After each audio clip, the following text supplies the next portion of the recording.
Hello! In this video I want to tell you about my project A.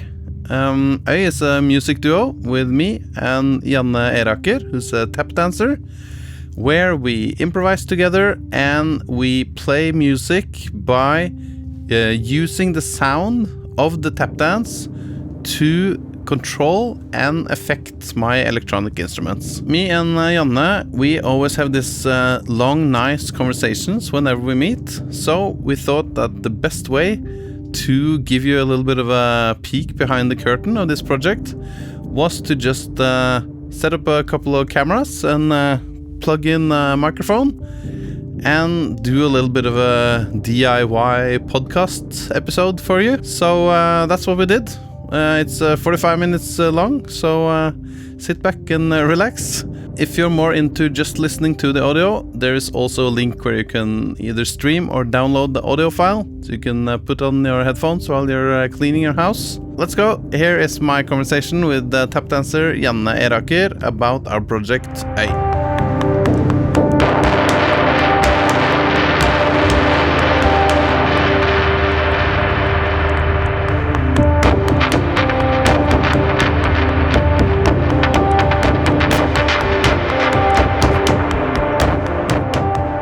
If you were to explain A to, like I guess you do, to a lot of people, like I do, how would you describe the project? Like what do you say to people and what is this A project? Or I want to tell you about A.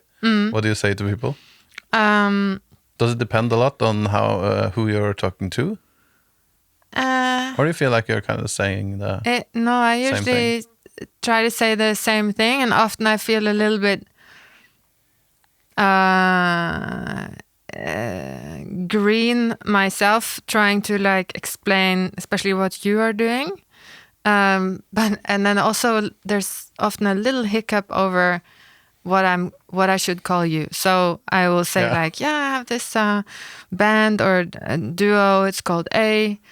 In another language I would explain that means island, and sometimes I even explain it comes from a previous band that was called Schley and la la la.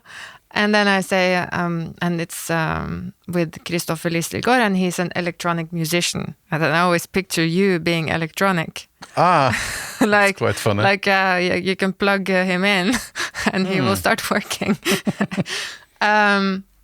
Isn't that far from the truth? No, it's not that far.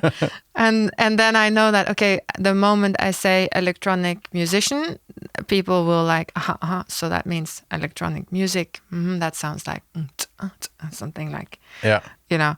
And then I will immediately continue with, and what we do is I have a tap board which has a contact mic on it.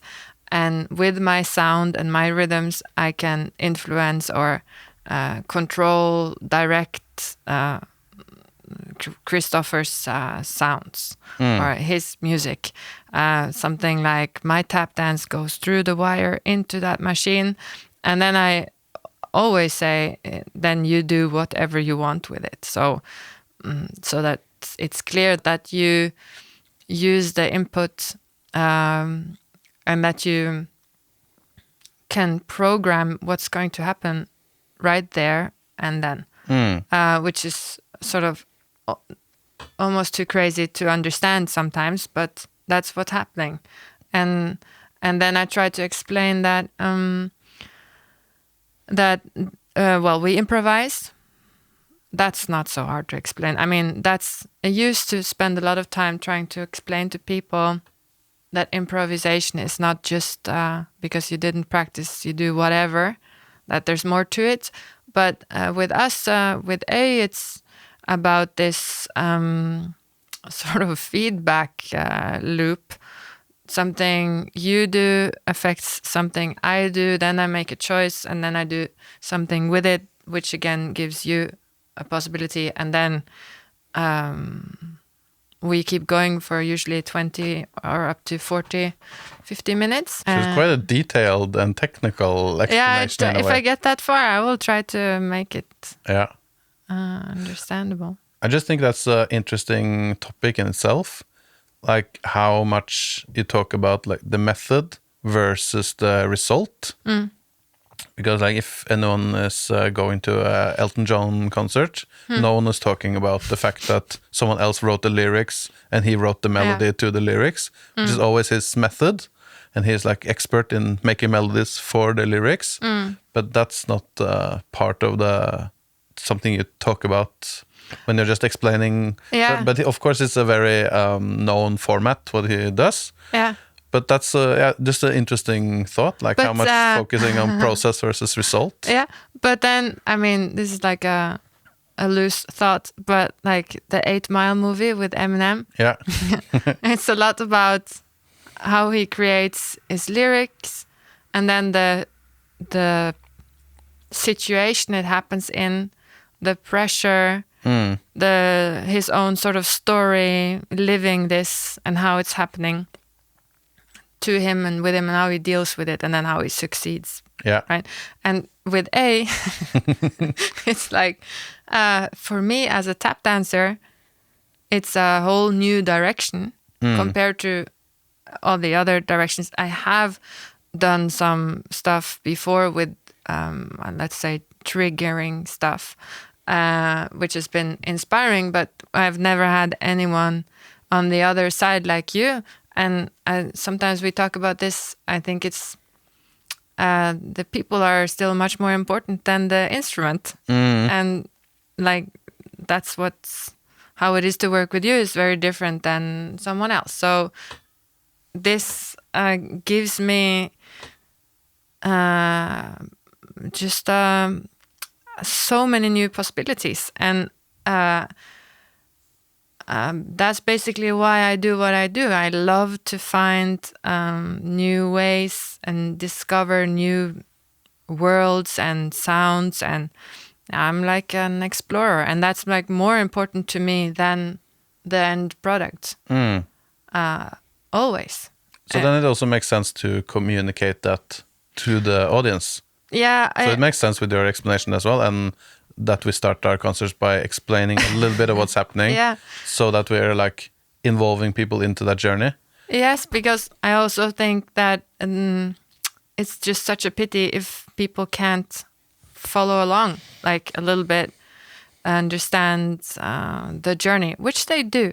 I mean, we hear that a lot, that people get sucked in and they are like on track the whole time, and that's really cool to have them with us while we are exploring. But this is just when I explain it to people, I'm just talking from my own interest and not thinking about what they need to know about the music so that they buy my CDs. Just because I'm talking from myself. But maybe I should have some talking points that would make it the product more sellable, because of course we want people to get hooked on the music, So I don't know. It's also an interesting topic. I remember when I was learning like in the history of electronic music, it's two very different schools. Like you had the Germans and the French were really pioneering a lot of the techniques, and in France they were making musique concrète, which basically their thing was to record all kinds of different sounds and then use that as music. So basically like a very early type of sampling and field recording and so on.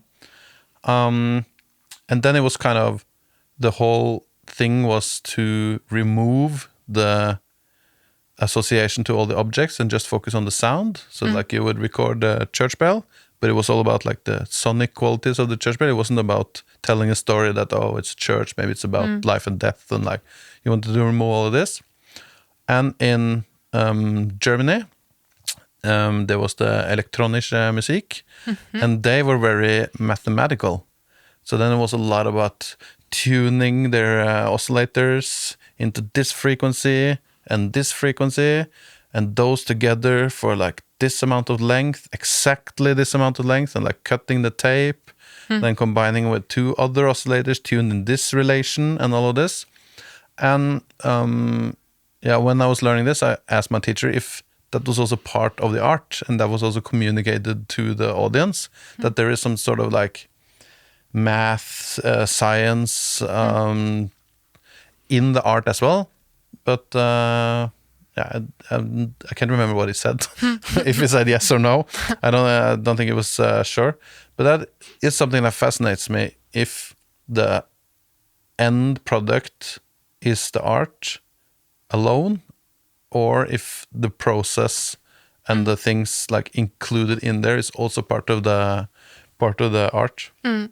Like if I go to an exhibition, it's often I see something and it's cool, but then I read the program and I understand it more, and then it's more, I like it more. So that is a thing to think about. Yeah, and then on top of that, well, we don't need to get into this, but the tap dance already has so many connotations and sort of a stigma. Yeah, like you were explaining with electronic music. It probably sounds like Yeah, right. It's the same thing. But the difference is that there's still more electronic music That's in the true. world, and you can talk with someone and they will maybe have a whole catalog of references that I don't even know about, and then or at least you can say like, like in the movie soundtracks when there are these like atmospheric sounds. Yeah, some of that and some of this. You can some reference points. You can you can like fix the misunderstanding right away, possibly. Yeah. With tap dance, it's a longer route to get to the understanding of the new tap dance, or whatever, my tap dance at least. But I wanted to say that I love researching, exploring, testing methods, and I can also be in the studio, and I mean like the dance studio, and just be working on some nerdy step for a long time, and then nobody cares, and it's not going to become anything, but I will still have fun nerding around about it, practicing. But I know that that's not necessarily enough reason to want to sell it, like, or to want other people to also look at it. If I had a great rehearsal for myself, I will maybe tell another tap nerd about it. Yeah. Like, listen, I just did this step and it's starting to work, like something. But no one cares. Like, not even my mom would care. Like, but with what's so cool, what I love about this project is that then the result of all of this is it's also fascinating. It's many times we had rehearsals or performances or concerts, and I don't even know anymore what happened, because we're so in the moment of what we're doing. And then I will listen back to the music, and it's just its whole own thing, and it is something. Yeah, exactly. It is it isn't just a process. Yeah, the result is also like something on its own. It's on its own, and it's almost like I don't even understand that I made it or that I'm part of it. And then many times when I listen, I can't hear anymore what I am doing or what you're doing, or I hear the tap dance and I'm like, how are those sounds possible? I don't know how it's physically possible. I don't remember the step, and to my ears it just sounds, this sounds stupid, but it sounds so fast. Yeah. And I'm like, that's not possible. Something must have been done with it. And then it's, oh no, that's actually what happened in that moment. But yeah. And anyway, I also love the product, basically. And not like product as in high quality and I can sell this, but like as in its own, it's art. Yeah.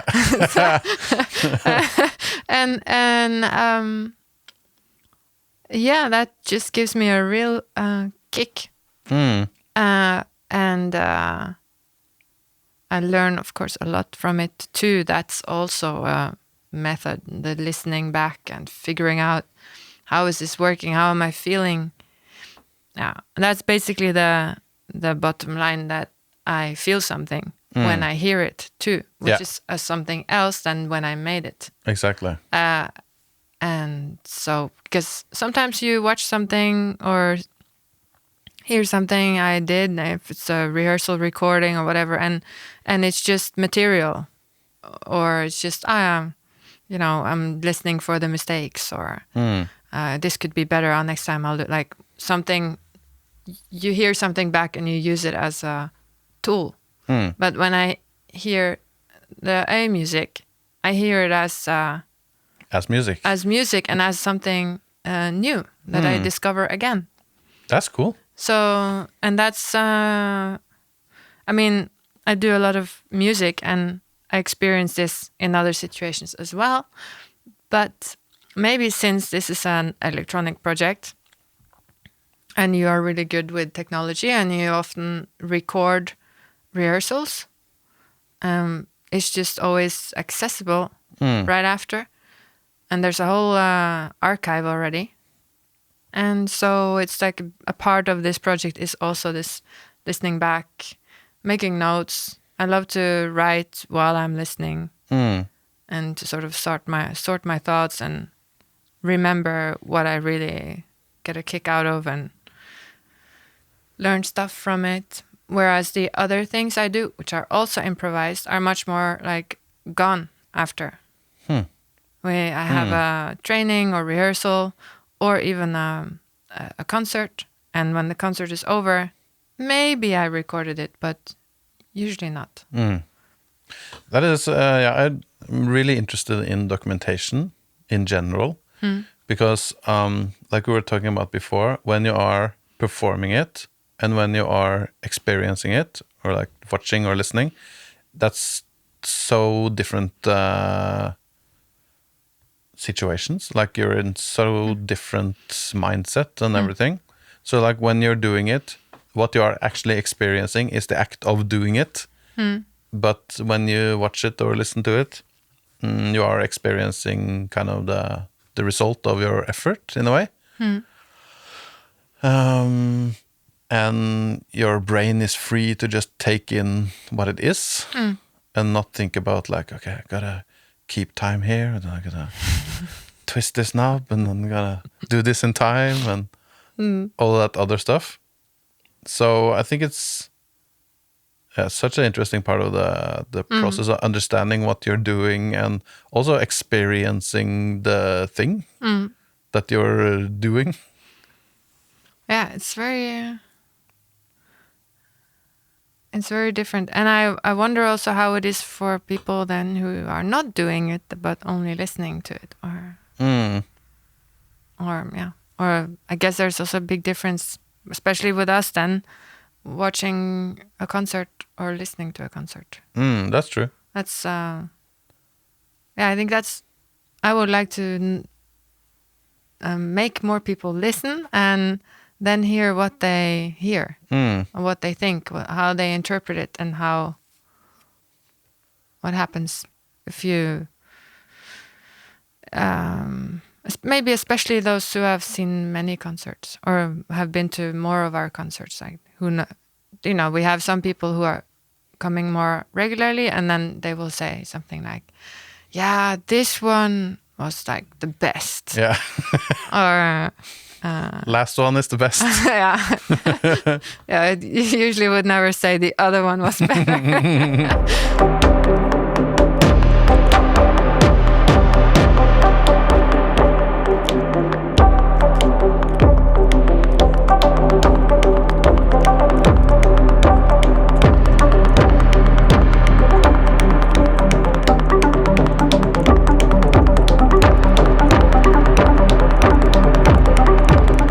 Maybe you can say something about how it is to make music with dance, or with me as a tap dancer, or also this other dance production that you were in. Yeah, it's quite interesting in our project that like my background, at least when playing with someone, is like what you're hearing, that's kind of everything. What you're seeing, that's just like, yeah. want to look good on stage or whatever, but that's not like the art itself. But I guess with your background, that's also a very big part of it. And yeah, for some people, when they see tap dance, they almost don't listen even. They like think more about the visuals. So it's interesting with those two worlds kind of colliding, I feel like, in our project. And I've been going kind of back and forth when I've been watching videos, and it's like, okay, how much of the art itself is the visual aspect and how much is just the sound? And it's, I haven't figured it out. I think it's kind of changing for me, back and forth. Depends on the venue and the setting and everything. But at least it's clear that it's kind of back to the communication of process again, that I think it's easier for people, or maybe just more interesting or something, to follow the connection between us when they also can watch it. So it's like they see you moving in the pattern, and then they listen and they hear the same rhythmical pattern coming out of the synthesizer. And then it's kind of like they see you like stepping back a bit.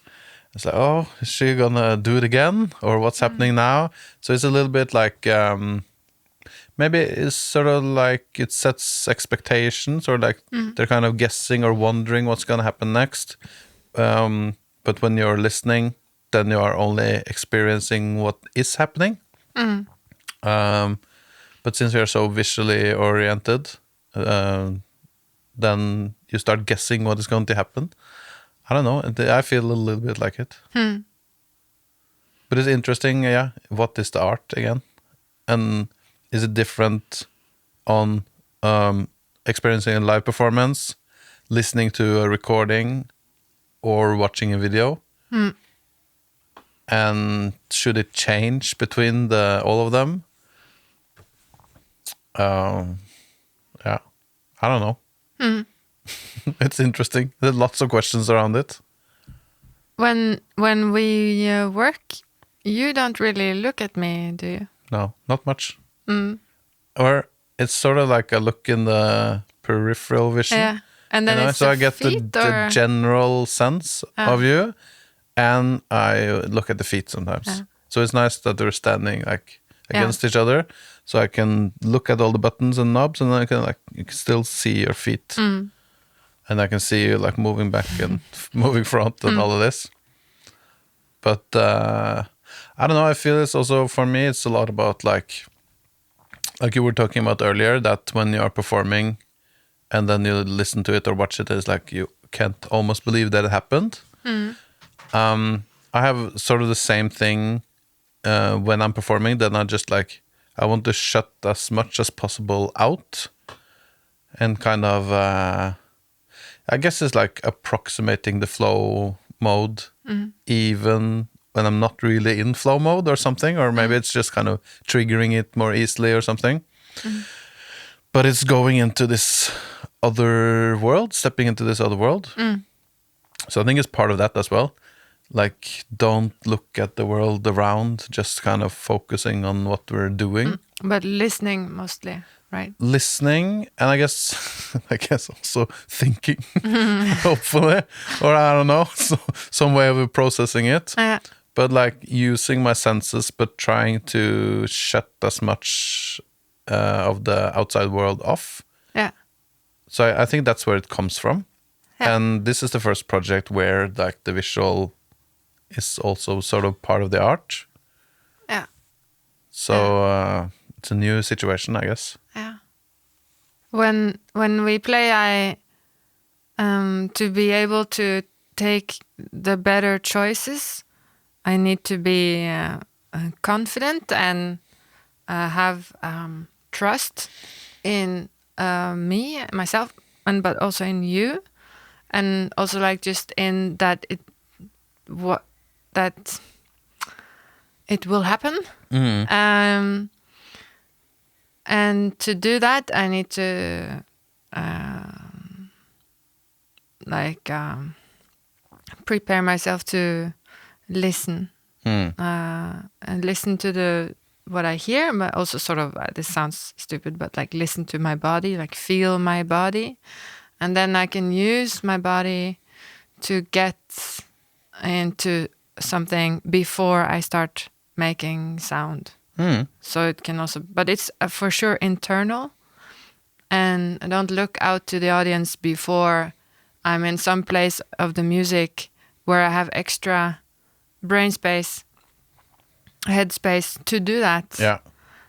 So if we've landed on some section of the music where I know, oh, I'm going to be in this for a while now, or I want to stick to this loop or this groove, and I might be physically hard, but then I don't have to think, I don't have to make new choices right away, and then I might look out and make some eye contact with the audience, to let them know that I know that they are still there. Yeah.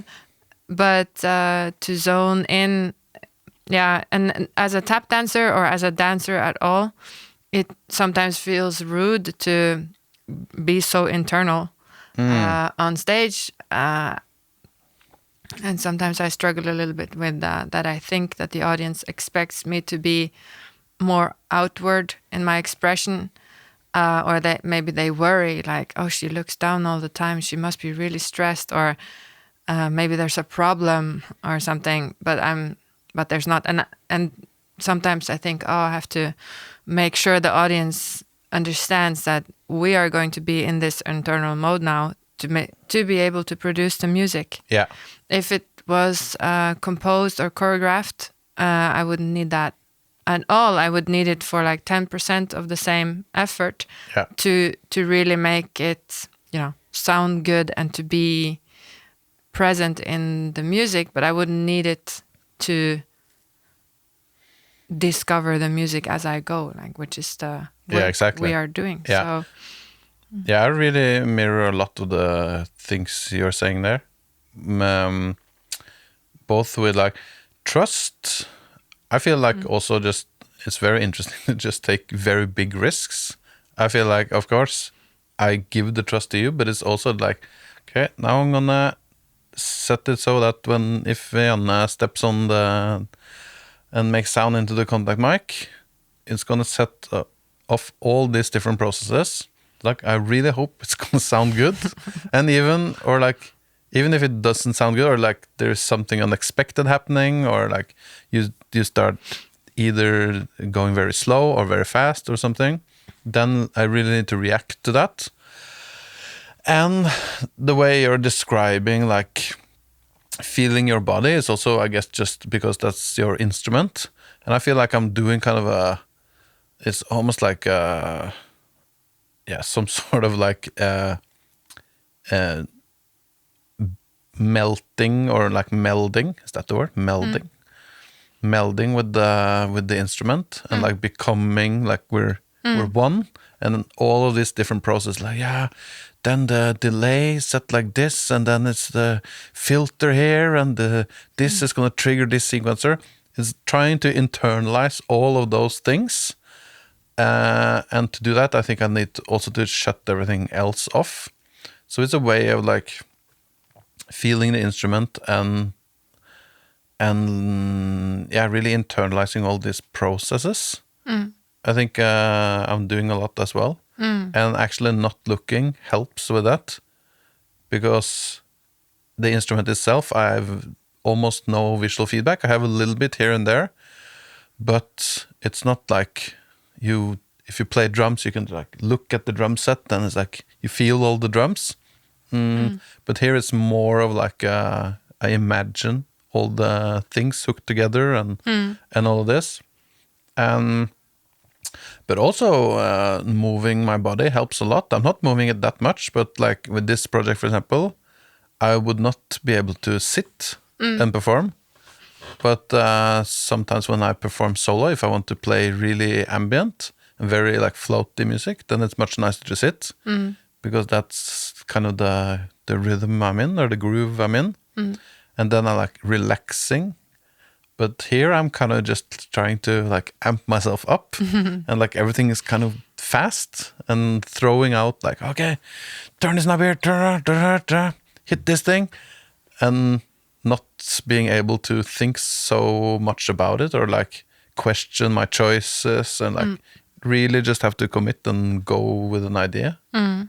It's funny because in other projects and in other music projects, I also I can close myself off a little bit, especially in the beginning, maybe if I want to sort of just get focused.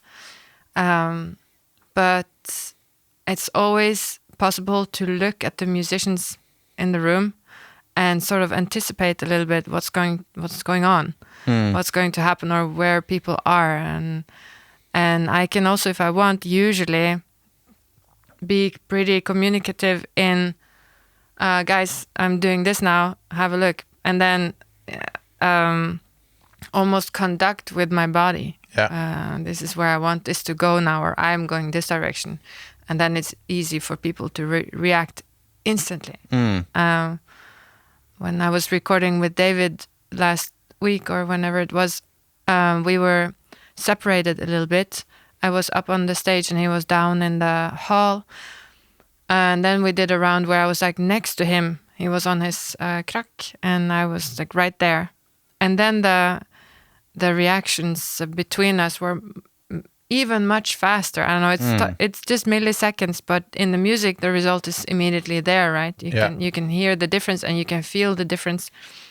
And the ping pong effect of this is what I'm doing, okay, this is what I'm going to do, and how that like matches and lines up was funny. It was interesting to see how this tiny difference makes a huge difference, and then how that feels, and how you feels influences how you then make choices, and how confident, like how much outside of your brain you make those choices, because the speed of communication is faster.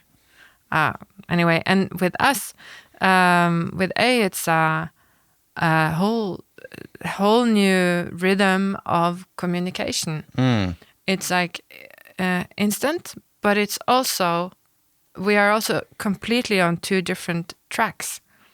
And if you want, you can look, you can see my feet, then you know most of what I'm doing anyway.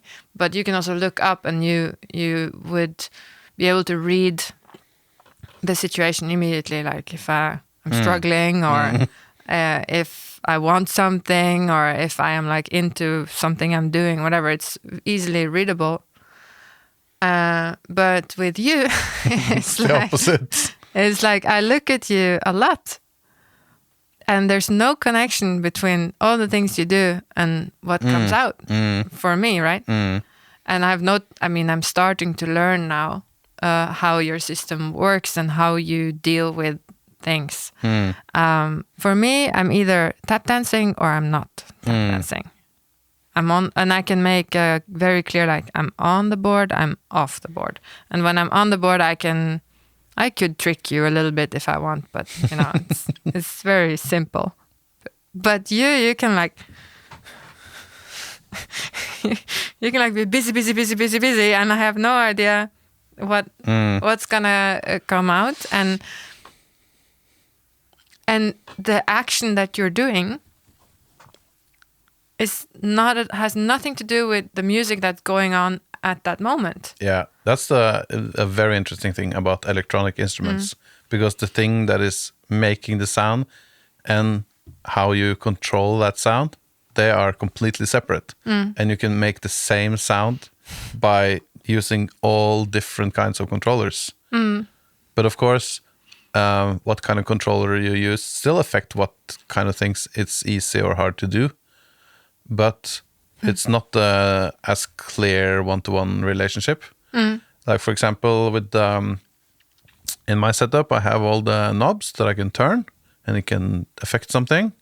But I can control the same parameter by pressing harder and lighter on the pad. And of course, I'm able to do much faster movements just with pressing the pad and like make it very rhythmical instead of like trying to turn a knob very fast. And of course, I can set your sound to affect that parameter, which would make it different again. But it's the same thing that is making the sound. But it's like also it like turning up this knob, it can mean the sound get brighter, or it can like everything plays faster, or the sound disappears, or like whatever. So that is but I think that's also maybe why I'm trying to like turn off all these visual things, because I can't like, it doesn't help me to think about all of these things. It actually helps me to go straight to the thing I am controlling, the thing that is making the sound. Yeah. And all the like, because it's also, it can be a process before that sound. It's like, okay, now I turn up this knob, but depending on what all the other things are set to, it's gonna do this or this. So yeah, I think I'm just trying to turn off everything and just disappear into the system. But you must be really like in a thinking mode as well then when you...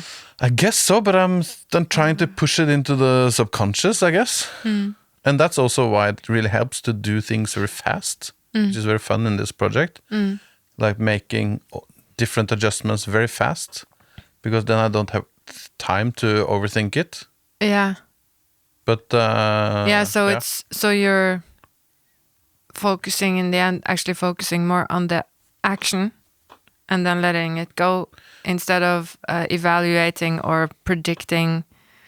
Yeah, or it's like, when if you rehearse something, you can kind of do it on muscle memory. So when you are tap dancing, you don't think about every small detail, because that you have kind of rehearsed. Of course, you can break all your patterns, and then you have to really think about everything. But in general, you can focus on like, okay, now I want to do kind of this rhythm and in this way. And then all of the small things you kind of just deal with in the back of your head. I think it's a bit like that. Yeah. So I don't think about every small detail. They just like, they go automatically. And then I think about what I want to do. But I can also think, okay, now I'm gonna put in some chance element here. I'm not gonna imagine the whole way. I'm just gonna imagine like halfway, see what happens. And then when I get the result, then it's like, okay, now I have all this new data, and then I react and like think. So your working process sort of goes in waves also, like through planning to sort of discovering. Yeah. To it's like you have to think some steps forward. Yeah. Because I have to do this, this, and this to be able to do this thing. And it's also like, okay, now we're in this part. If I want to change into something else, it's like, okay, what are the tracks I'm using now? Because of course I have multiple instruments inside the computer. It's like, okay, now Janne is triggering this and this, and then this one is a loop that I made, it's just going. Okay, then these are kind of free. Because the quickest change I can do in my system is, of course, just turning the volume down on one track and turning up on another track. Then it's like instant change. And then I'm like, okay, so this synthesizer is kind of free. Okay, I can plan a move in the music with that one. Okay, I think it's gonna sound like this now. I'm pretty sure. Like, jump. Okay, yeah, it sounded kind of like this. And then go on. I feel like you are like cooking in the kitchen, and sometimes coming out with the dish, and I am like just cooking. Like, I'm like my sound is like the cutting of the carrot actually, and you're like cutting carrots, boiling here, getting that, like being like a professional chef, and then there's some result that's like new every time, and you bring it out, and then I deal with it. Yeah, but maybe I'm also making all these dishes from whatever you're cutting me. Yeah. Like handing me carrots. Okay, let's see how we can make that fit into this cake. Okay, yeah.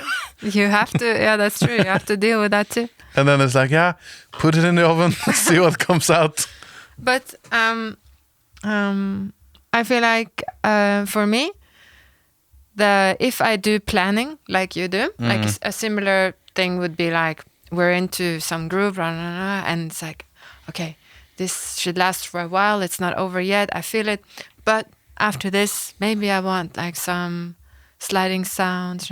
And, of course, I wouldn't do anything because I have to keep moving because otherwise it stops. So I can't actually like turn some buttons, but I could make some wishes in my head, like what needs to be added to the soup after this. But that would then I wouldn't be able to tap dance. Like if I do it. Yeah. Oh, sorry. The classical situation for all tap dancers, I think, you're in a jam situation and it's like, maybe you're in like a flow and things are just coming out of you. And then you think, what if I did this very cool step? Yeah. And then you're just out. And of course you can struggle your way back in and maybe nobody noticed, but it's not nice for yourself at all. And there's some improv exercises that I've used a bit, which are very, very healthy to do. And those are exercises incorporating more planning. But that's back to what you were saying earlier, or what we were talking about earlier, about watching or listening to the performance afterwards and performing it.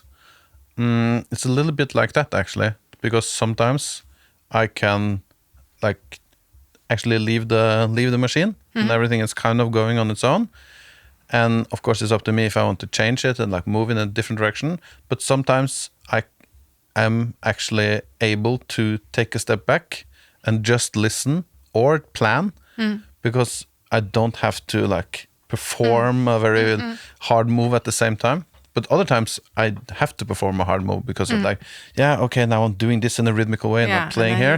Then I can't plan that much. I mean, to be fair, I can also step out of it, especially in our project. It could be that you're just enough on your own, that you're already making music that doesn't need tap dance, and then I'll just be quiet and listen, and then I will not be thinking, was it good what I just did? I will just be trying to just stay in whatever you're doing, stay focused without performing, and then maybe I'll get an impulse, or sometimes I could maybe sort of plan, I want this to happen, but I'm trying not to do that. I'm just always a bit worried to throw myself out of my flow. But I know it's always been very beneficial for me when I train a little bit of planning into my improv. Yeah. I like make little game rules. Like I have to make a stamp on every fourth beat, or like some kind of rigid thing that I have to deal with, and that will, in the end, maybe even be actually inspiring to me. But basically, usually it's I am my own knobs, so they have to be on point. They can't be